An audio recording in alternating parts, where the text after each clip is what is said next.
말씀은 요한복음 14장 25절에서 31절까지 말씀입니다. 이제 하나님의 말씀을 공독하겠습니다. 성도 여러분께서는 하나님의 말씀을 경청하십시오. 내가 아직 너희와 함께 있어서 이 말을 너희에게 하였거니와 보혜사 곧 아버지께서 내 이름으로 보내실 성령 그가 너희에게 모든 것을 가르치고 내가 너희에게 말한 모든 것을 생각나게 하리라. 평안을 너희에게 끼치노니 곧 나의 평안을 너희에게 주노라. 내가 너희에게 주는 것은 세상이 주는 것과 같지 아니하니라.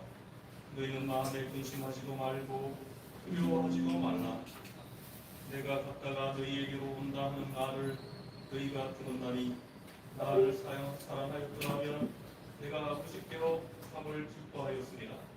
아버지는 나보다 크심이라. 이제 일이 일어나기 전에 너희에게 말한 것이 그것은 일이 일어날 때에 너희로 믿게 하려 함이라. 이후에는 내가 너희와 말을 많이 하지 아니하리니 이 세상에 임금이 오겠습니다. 그러나 그는 내게 관계할 것이 없으니 오직 내가 아버지를 사랑하는 것과 아버지께서 명하신 대로 행하는 것을 세상이 알게 하려 함이로라. 일어나라 여기를 떠나자 하시니라. 아멘. 이것은 하나님의 말씀입니다. 이제 김동환 목사님 생거진 진천교회 김동환 목사님 말씀 전해주시겠습니다.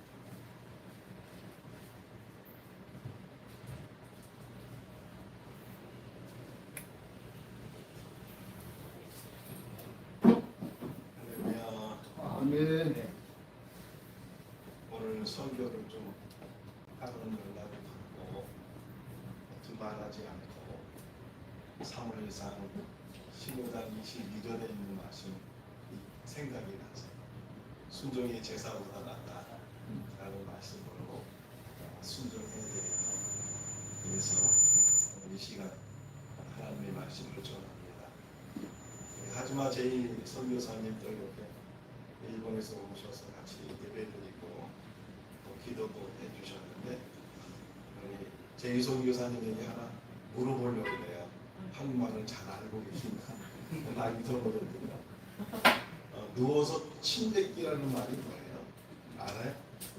누워서 침뱉기. 자기 얼굴에 떨어지죠. 네, 자기 얼굴에 떨어지죠.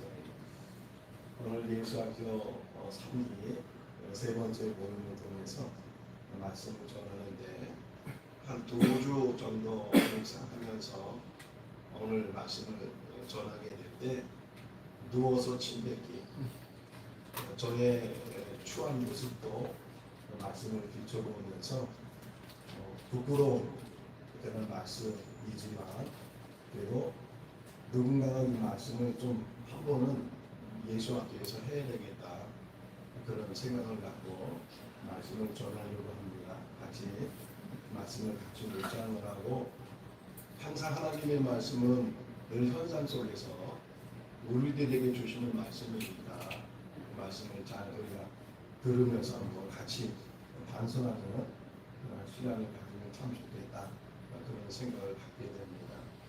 한경진 목사님이 이제 은퇴하시고 남한산성의 한 작은 집에서 기도를 하고 계실 때 많은 사람들이 찾아가죠. 농락교회 성도님들도 찾아가기도 하고 또는 한국에 내노라 하는 그런 목사님들도 이제 한 목사님을 찾아가서 인사를 드리기도 하고 어느 날 목사님 몇 분이 이제 한 목사님을 찾아뵙고 담화를 나눴어요. 여러 가지 이야기를 나눈 다음에 그리고 이제 막 헤어지려고 했을 때 한 목사님께서 그 목사님들 이름만 대면 알만한 한국에서 내노라는 그런 목사님들 향해서 말씀하시기를 목사님들 예수님 잘 믿으세요. 초신자나 아니면 중고등부 학생들에게 할 수 있는 그런 말일 텐데 수십 년 동안 목회를 하고 큰 교회 목회한다고 하는 그런 목사님들에게 예수 잘 믿으세요. 저는 그 이야기 듣고서 감동이 됐어요. 큰 어르신이구나 하는 그런 생각을 갖게 됐습니다. 오늘 성령이 오신다고 지금 우리가 주제를 가지고 말씀을 묵상하는데 정말 성령을 받은 사람이 이제는 몇 명이 있을까? 또 한국교회에 몇 명이 있을까? 설교를 준비하면서 우리 송기천 목사님에게 좀 물어야 되겠다 하는 질문이 있는데 신학교 교수님들은 다 성령 받으셨나요? 그렇죠? 성령 받은 사람만 신학교 교수님이 되는 게 아니고 성령 받지 않은 사람도 얼마든지 신학교 교수님이 돼서 학생들을 가르치고 또 그분에게 배운 학생들이 나가서 목회를 하고 목사님들도 마찬가지예요. 지금 목회를 잘한다는 분들이 참 많이 계시는데 모든 분들이 다 성령 받고 목회를 하는가? 지금 누워서 침대 있는 일을 하고 있습니다. 제가 목회한 지가 지금 41년이 되는데 41년 동안 목회를 하면서 정말 성령 받은 사람으로 성령에 붙들려서 목회를 해왔는가 하는 그런 반성을 하게 돼요. 성령 없이도 얼마든지 목회를 잘합니다. 어떻게 보면 성령 없이 목회를 잘한 사람들이 한국 교회를 이끌어왔고 그것이 이제 수십 년 동안 진행되는 가운데 드디어 한국교회의 모습들이 드러나게 되지 않는가 하는 생각. 제가 장신대를 갈 때 재수는 필수고 이수 삼수 하는 것은 보통으로 뭐 4수 이상 하시는 분도 계속 신학교 시험을 보고 그리고 들어와서 이제 같이 공부한 분도 계시는데 그 신학교 들어갈 때 성령 받았는가를 확인하고 들어가는 게 없어요. 머리 좋으면 영어 잘하면 제가 들어갈 때만 해도 서울대, 연대, 고대 뭐 이런 좋은 대학을 나오신 분들이 신학교 오셔서 물론 나쁘다는 것이 아니고 잘못됐다는 것은 아닌데 머리만 좋으면 영어만 잘하고 성경 지식만 있으면 얼마든지 신학교를 들어가고 또 공부를 하고 또 목사 모시고 올 때도 그분이 성령 받았는가 확인하는 것은 없어요. 목사 모시고 오시고 얼마나 공부를 잘하는지 얼마나 머리가 좋은지 그리고 목사 모시 합격하고 나면 신학교 졸업하고 2년이 지나면 목사 안수를 받는데 목사 안수를 받을 때도 그분이 성령을 받았는가 확인하는 노예가 없어요. 물론 그 중에는 성령 받으신 분도 계시고 또 성령 안 받고 목회를 하신 분도 계시는데 다 목사라는 그런 이름을 가지고 개척을 하든지 청빙을 받든지 그렇게 해서 목회를 해왔어요. 우리 예수학교 3기 시작하면서 주제를 우리 소 교수님이 정했을 텐데 오 성령이여 오소서라는 주제를 딱 들었을 때 제 속마음은 야 고리타분하다. 아니 지금 시대가 어느 시대인데 70년대 한국교회가 신령 대붕해한다고 하고 막 부흥사들이 불 받으라고 성령 받으라고 한 50년 전에 그 성령에 대해서 그렇게 막 뜨겁게 기도하면서 방언하고 어떤 분은 입신을 하고 그런 때가 옛날이지 지금 21세기 이렇게 지식이 풍만하고 성경에 대해서 어린아이들도 그렇게 잘 알고 있는 이 시대에 오 성령이여 오소서 이게 정말 주제로 우리가 정할 수 있는가 그런 생각을 가지고 묵상을 하다가 제 가슴 정말 이 시대에 이 주제를 가지고 외칠 수 있는 곳이 어디 있을까? 성령 이야기는 참 많이 하고 때로는 성령 받았다고 하는데 정말 성령 받은 사람이 한국 교회에 몇 명이나 있을까? 일반 성도들은 제외하고 중직자라고 하는 장로님들, 목회한다는 목사님들 정말 성령의 체험이 있는지 성령의 오시옵소서라고 고백하면서 성령을 우리가 모셨는지 오늘 인도하시는 목사님께서 긴 성구를 읽어주셨는데 정말 그 말씀이 우리 마음을 때리고 거듭나지 않으면 하나님 나라를 볼 수도 없고 거듭나지 않으면 하나님 나라에 들어갈 수도 없다고 하는데 그 거듭남에는 성령 체력이 반드시 있어야 되는데 그런 성령 체력 없이 목회하고 신앙생활하고 그런 모습들이 이 주제를 들었을 때 성구 두 개가 생각이 났어요. 하나는 사도행전 2장 4절 말씀과 또 하나는 예레미야 5장 1절 말씀. 사도행전 2장 5절은 오순절날 마가의 다락방에 있었던 120명이 다 성령을 받아서 그래서 방언을 하는 그런 말씀이 거기 기록되어 있는데 그게 최상이겠죠. 성령이 오셔서 간구하는 사람들에게 열망하는 사람들에게 사모하는 사람들에게 성령이 임하셔서 방언을 하고 성령의 역사 속에서 증인된 삶을 산다면 그것보다 더 좋은 일이 없을 것이다. 그런데 생각나는 성도는요 예레미야 5장 1절이었어요. 오늘 찬양의 가사처럼 한 사람 예루살렘에 한 사람 정의를 구하고 의를 행하려고 하는 그 한 사람만 이래도 거기서 찾을 수 있다면 없다는 얘기죠. 더욱이 그 장소가 예루살렘이에요. 많은 제사장이 있고 성전이 있고 신앙이 좋다고 하는 사람들이 가득한 그곳에 하나님께서는 한 사람도 못 찾고 있다. 우리 예수학교에 나오신 분들 또 이 영상을 통해 지금 세계로 지금 다 라이브로 지금 해주고 있는데 정말 성령 체험하고 신앙생활 하고 있는지 직업으로 먹고 사는 문제로 목회를 하고 신앙생활 하고 있는지 여기 장로님들도 계시는데 물론 성령 체험하신 분이 많이 있다고 생각이 되지만 대부분 우리 교회에서 한 번째 뽑는 그 제도가 인기 투표잖아요. 교인들한테 얼굴 많이 알려지고 많이 뭐 후원을 하고 이러면 안수 집사 되고 장로 되고 그러면서 나는 장로라고 노예 참석하고 당회를 휘두르고 신앙생활을 해야 되는데 정치를 하면서 노예를 혼탁하게 하고 총회를 혼탁하게 하는 그런 일들이 성령을 받지 않고 목회하는 분들, 성령을 받지 않고 교회를 섬기겠다고 하는 장로님들, 이 주제가 정말 큰 외침이 될 수 있기를 바랍니다.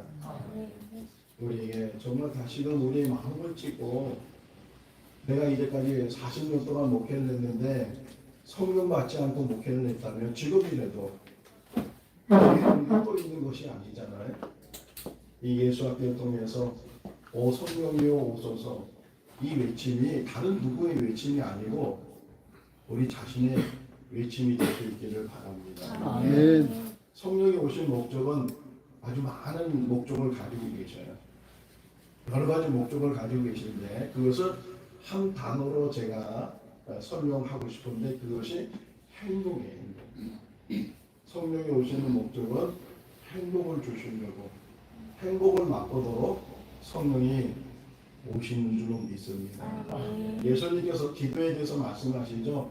구하라 찾으라 문을 두드리라 말씀하시는데 또 그것을 설명하면서 아무리 악한 아비라 할지라도 생선을 달라 하며 뱀을 준 아비가 어디 있으며 떡을 달라면 돌을 줄 아비가 없겠느냐 하물며 천국에서 너에게 더 좋은 것을 주시지 않겠느냐. 이게 마태복음에 기록되어 있는 말씀이고 그 말씀이 누가복음에서는 더 좋은 것이 성령을 주시지 않겠느냐. 성령보다 더 귀한 것은 없다는 거예요.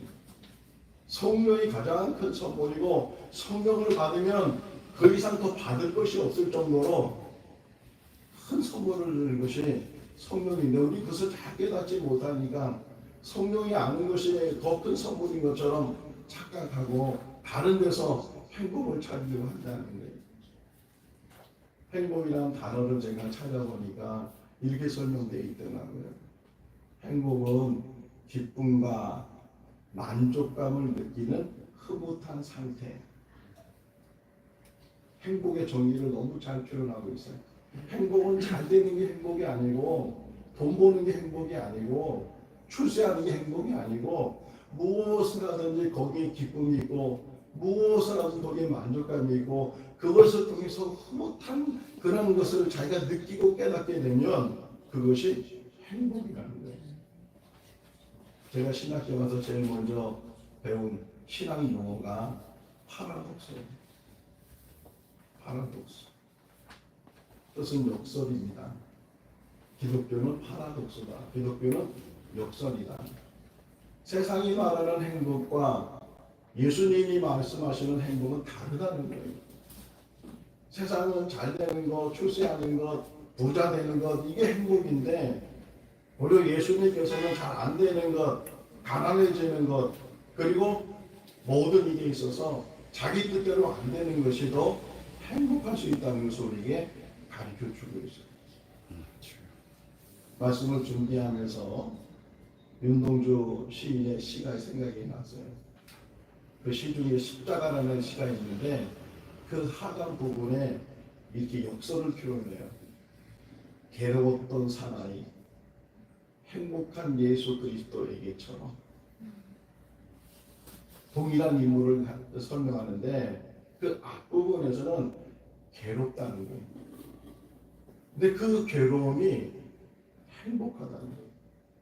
그래서 십자가를 질 수 있었고 그 십자가를 통해서 하나님의 뜻을 이룰 수 있었다는 거예요.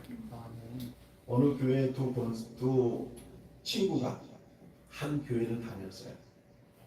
이제 몇 년 지나다 보니까 권사 투표를 하는데 한 사람은 권사로 피택이 되고 한 사람은 권사로 피택이 안 됐어요. 그때부터 그 두 사람의 사이가 갈라지게 되고 시기하게 되고 질투하게 되고, 이게 지금 한국 교회가 가지고 있는 직분을 세우는 그런 모습들이에요. 권사가 안 되면, 장로가 안 되면 시험이 들고 교회를 어렵게 하고, 지금 교회에 문제가 있는 것이 아니고 내가 지금 목회하면서 정말 성령 받았는지 성령의 사람인지 이것만 깨닫고 체험하게 되면 교회가 잘 개단 안 되는 것은 하나님이 하시는 일이고, 한 영혼을 귀하게 여기면서 최선을 다해서 기도하며 또 그를 잘 양육하는 그런 사명일 텐데, 한국 교회가 80년도에 들어서 교회 성장하는 것이 들어와서 계속 성장만 추구하게 되고 외국만 자꾸만 보게 되고 큰 교회 대형 교회 이것만 외쳤던 것이 우리 한국 교회고, 지금의 그 모습이 여러 곳에서 병들어 있는 모습으로 우리에게 드러나고 있다는 것입니다. 저는 예수학교 오면서 참 마음 아픈 것 중 하나가, 이 예배 다 마치고 순서 다 마치면 식사하러 갈 때 정말 웬만하면 저 안 가고 싶어요. 왜냐하면 먹고 나서 꼭 이 결제를 소 교수님이 하신다고요. 그 내막은 잘 모르겠어요. 누가 돈을 대는지 잘 모르지만 정말 성령이 임한 사람이 어떤 사람이냐, 자기를 희생하는 사람, 자기를 내려놓는 사람. 우리 김준혜 집사님도 오셔서 좋은 시간이 또 가질 텐데, 우리 김준혜 집사님이 공촌에서 그 모든 숙소를 다 개방을 해주고 그것만 하는 것이 아니고 섬겨주고 하는 모습들, 그게 예수님의 모습을 닮아가는 것이고 성령을 체험하는 것입니다. 성령이 오시는 목적을 하나 더 말씀을 드린다면, 성령이 오시는 것은 변화시키기 위해서. 성령은 세상을 변화시키지 않고 우리를 변화시키고 나를 변화시켜요. 사도 바울이 사도행 9장을 보세요. 그가 다메섹을 간 이유가 핍박하기 위해서, 예수 믿는 사람을 붙잡기 위해서 그 다메섹으로 갔다가 거기서 예수님을 만나고 눈이 멀었어요. 3일 동안 세상을 못 봤는데 아나니아가 그를 찾아가서 안수를 해줘요. 전 늘 그 말씀이 묵상이 돼요. 3일간 세상을 못 봤어요. 그리고 다시 눈이 떴는데 그 3일 동안 세상은 하나도 안 변했습니다.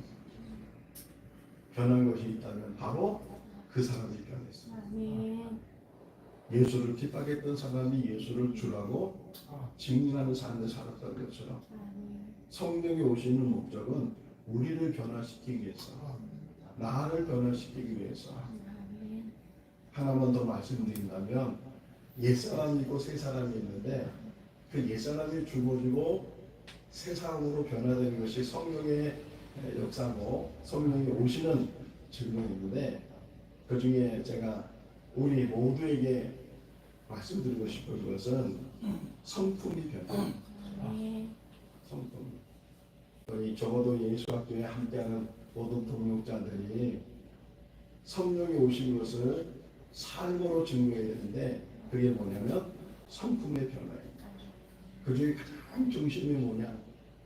분노하지 않는 것. 아내한테, 남편한테, 성도들한테, 친구들한테 분노하지 않는 것. 얼마나 분노하는 일들이 많이 일어나요. 예수학교 카톡을 보면 참 안타까운 거예요. 그 분노를 이기지 못하니까 계속 어떤 자기 주장을 올리고 그런 것들, 뭐 그게 잘못됐다고는 생각은 안 되지만 분노까지도 주님 앞에 맡기는 거예요. 우리가 세상을 변화시키는 것이 아니고 하나님이 변화시킬 것이고 성령이 오신 것은 우리를 변화시키는 거예요.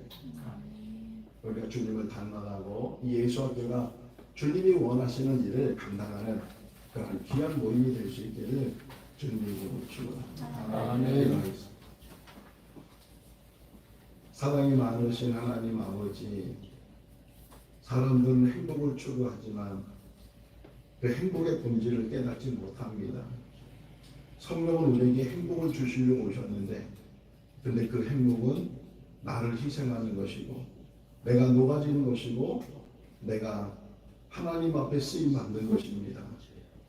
누구든지 나를 따라오려거든 자기를 부인하고 자기 조지 십자가를 지고 따라오라고 주님 말씀하신 것처럼 주님의 종이 된다고 하는 우리들, 주님의 몸된 교회를 섬긴다고 하는 우리 장로님들, 출세나 자기 자랑으로 그 직분을 감당하는 것이 아니고 희생과 섬김으로 주님의 나라를 위해서 귀하게 쓰임받을 수 있는 하나님의 일꾼이 되게 하여 주시옵소서. 오 성령이 오소서. 이 주제가 우리에게 하나의 표로 끝나지 않게 해주시고 이번 예수학교 3기를 통해서 다시금 성령을 체험하고 성령의 사람으로 변화되게 하여 주시옵소서. 예수님의 이름으로 기도하옵나이다. 아멘.